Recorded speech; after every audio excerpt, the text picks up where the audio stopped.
Hello, all. Welcome to the reading session of Alienated in an Ancient Land, Episode 8. Risking it all for an interview. Is it worth it? What do you think will the staff of the restaurant do now? What interview is the episode name talking about? Let's find out in this episode. Episode 8, Risking it all for an interview. Is it worth it? Oh no, a radio channel wants to interview us because we have more than 5,000 positive reviews. Shamit covered his face with his hands and let out a desperate sigh. Why do we get into limelight often? Asked Tanya, smiling naughtily. Look at you, the devil. I believe it is your doing. You cannot stay without hogging the limelight. Do you? Shamit snubbed Tanya. Now, what did I do? Pouted Tanya and said, people have given good reviews, turn the spotlight on us. Don't worry, it won't last long. It is only a radio interview. Not many people remember what they hear. We are already getting noticed. The astronomer guy who had come here was taking readings stealthily. There is also unrest among the staff members. I doubt if one of them did something to get us into the limelight, fulminated Shamit. Don't worry, I'll handle it if you are uncomfortable, consoled Tanya. But it says they want to interview me, the owner. They think you are a worker here. I don't want to clear this misunderstanding and make things more difficult for us. I'll go alone, cut in Shamit, not giving Tanya any chance to elaborate on her idea. Tanya pouted and made a face, shut herself in the room. She was meditating more often, so as not to lose control of her way during her astral journey. Earlier, she needed Shamit to tag along and direct her because she would wander away and lose her way back. Meditation gave her a chance to observe her emotions. She would often witness her go through emotions by projecting her astral self to the far end of the room. It helped her ground the emotions she picked up from human beings on earth during the physical contact. Currently, she was grounding the bubbling anger she was feeling for Shamit.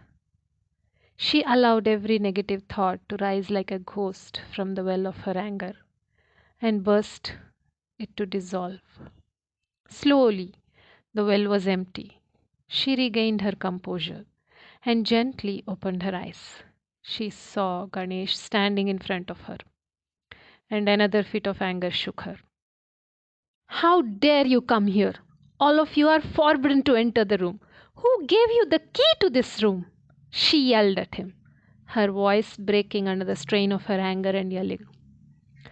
Ganesh was scared out of his wits. He never imagined a hot and slim looking Tanya to behave aggressively. She was always pouting and seducing everybody. Sorry, ma'am. Shamit sir asked me to look for you. I looked everywhere. I also haven't returned the key you gave me the other day. So I thought I would return the key and deliver Shamit sir's message to you, blabbered Ganesh. Tanya calmed herself and spoke again. Oh, is that so? I'll go and talk to Shamit. Give me the key, Tanya said, reaching out her hand. She snatched the key away from Ganesh's fingers. An electric pulse went through his body. He straightened up instantly and left the place. Serves him right for coming and disturbing me when I'm alone, thought Tanya. Ganesh ran to Rekha and told her everything. See, I told you we should quit the place. If only you had listened to me, began Rekha accusingly. Listen here. Our owners are not like regular people. What do? They keep the profit to themselves, open more restaurants, and become rich. But Tanya madam and Shamit sir don't do that, countered Ganesh. I don't care what they do. They are evil. Rekha looked around to see if Tanya or Shamit were around. No, they aren't the bad sort.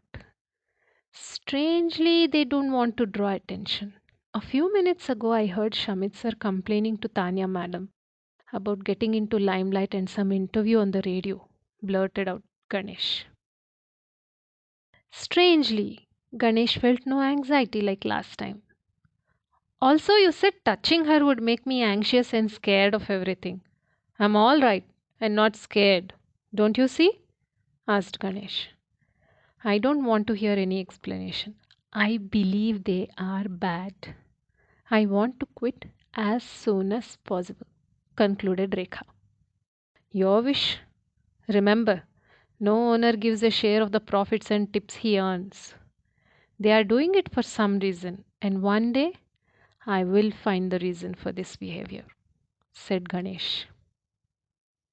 At the radio station, Shamit is fidgeting his fingers. Seeing him nervous, the radio jockey tried to lighten the mood by cracking a joke. If you keep fidgeting, your fingers will start moving on their own, she said, and burst out laughing. Shamit did not hear her words, but seeing her laugh made him realize how beautiful the radio jockey was. His anxiety left him. He relaxed. Watching her move around the devices and talk to people listening to the radio soothed him from within. He became cheerful when she announced the interview on air. So let's begin. Many listeners wanted me to ask why you named your restaurant Benedizione. What does the name mean? It means blessing, replied Shamit. Oh, why a foreign name? Any connections to Italy? She asked. No, it sounded nice and unique. So are you always like this? An introvert? She asked again. Yes, came the reply from Shamit. So tell us, where are you from? Is your family in this business? Being so popular, why haven't you planned an expansion with a chain of restaurants? Shamit realized that he had not prepared for this part of the interview. He made up a story of being from a poor family and believing in donating even though he was poor. He realized that this discussion might take a dangerous turn and interjected. I have a message for people listening on the radio. If you happen to see anybody in trouble, please lend a helping hand. In the current times, when helping is seen as a weakness, let us show that helping is the strongest trait to develop. Wow, that is the most meaningful thing I have heard today. I think we have run out of time. You have 2 minutes to thank the customers who visit your restaurant regularly, said the radio jockey. Shamit had practiced the promotional message the day before. Keep coming to a restaurant and keep giving your valuable reviews. Update them regularly. This is Shamit from Benedizione signing off. Have a good day. Back at the restaurant, Shamit was relieved that the interview went well. You got nervous there for a moment. I was listening to your interview. Tanya was fiddling with her fingers. I had forgotten that people may ask why we aren't into expanding our restaurant business, said an astonished Shamit. What are we to do with all the money? I have an idea. Why don't we donate some of the money we have earned to the orphanage I went to recently? Interjected Tanya. I had never thought of it. If it is indeed our headquarters, I am sure they'll help us seek the ancient one. But if I am true about the organization being a fraud, we may be in big trouble, mused Shamit. Hey, be positive. I'm sure it is one of our headquarters. I sought help from the Grandmaster the other day when I was emotionally unstable because of an accidental contact. As a result, I didn't have to suffer here at night. I began feeling grounded after attending their practice sessions. The Grandmaster gave guidance about controlling emotions and power when coming in contact with the humans, elaborated Tanya. For some reason, I never had the problem of emotional instability, nor had I any trouble controlling my emotions. Also, I didn't have issues when I touched the humans.